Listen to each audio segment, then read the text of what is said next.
최근 뉴욕타임스에서 일론 머스크에 대한 뭐랄까 좀 충격적인 기사가 하나 나왔습니다.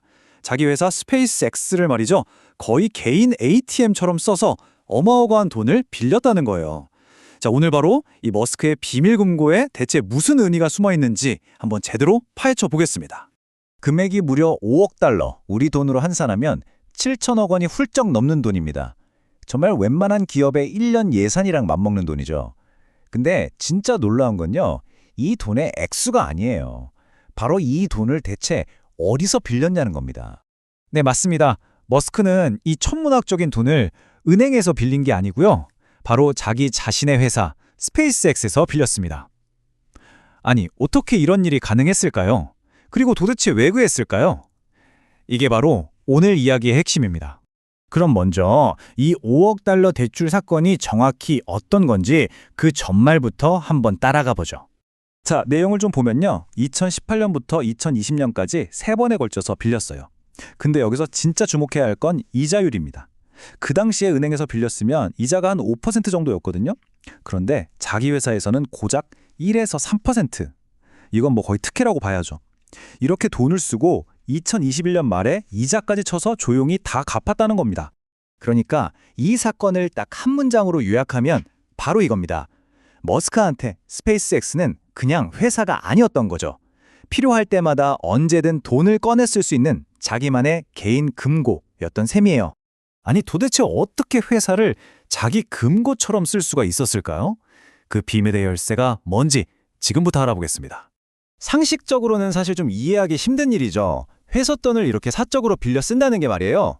하지만 여기에는 아주 결정적인 이유가 하나 있습니다. 핵심은 바로 스페이스X가 비상장사라는 점에 있습니다. 상장사는 뭐랄까 모두에게 공개된 유리지갑이라면 비상장사는 주인만 아는 금고 같은 거거든요.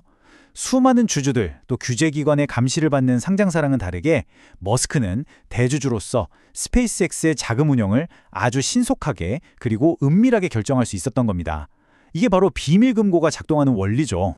우리가 배우는 경영학 교과서에서는요, 이런 상황을 명백한 이해상충이라고 딱 정의합니다. 최고 경영자가 자기 개인의 이익을 위해서 회사 자원을 쓰는 거, 이거야말로 가장 경계해야 할 일 중 하나로 꼽히죠.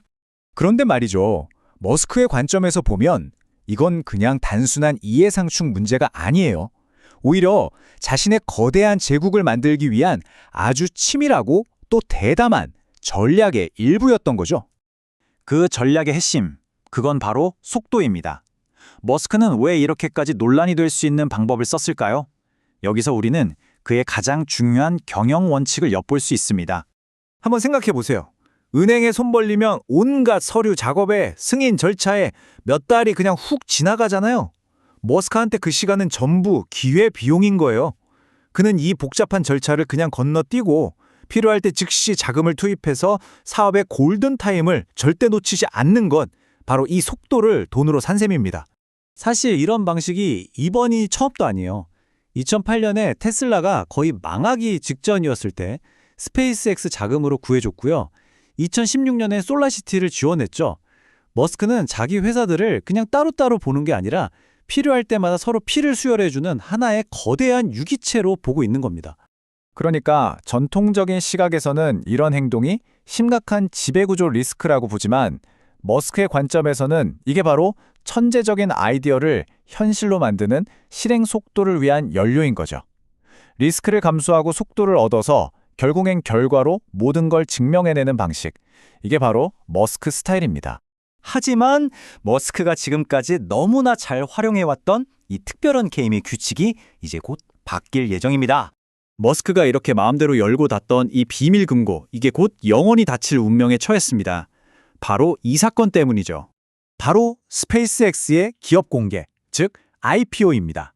스페이스X가 이제 상장을 준비하면서 이 회사는 더 이상 머스크 개인의 왕국이 아니게 되는 거죠.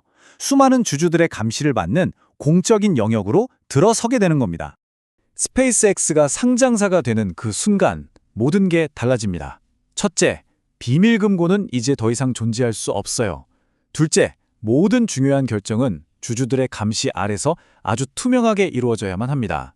그리고 셋째, 머스크 특유의 내 맘대로식 초고속 의사결정 방식은 아주 큰 제약을 받게 될 겁니다. 자, 그럼 여기서 마지막 질문이 남는 거죠. 상장사라는 이 공적인 규칙의 틀 안에서 움직여야 할 때 머스크는 과연 지금까지 우리가 알던 그 파괴적인 혁신가, 바로 그 일론 머스크로 남아있을 수 있을까요? 그의 가장 강력한 무기였던 속도는 또 어떻게 되는 걸까요? 이제 이 거대한 실험은 정말 새로운 국면으로 접어들고 있습니다.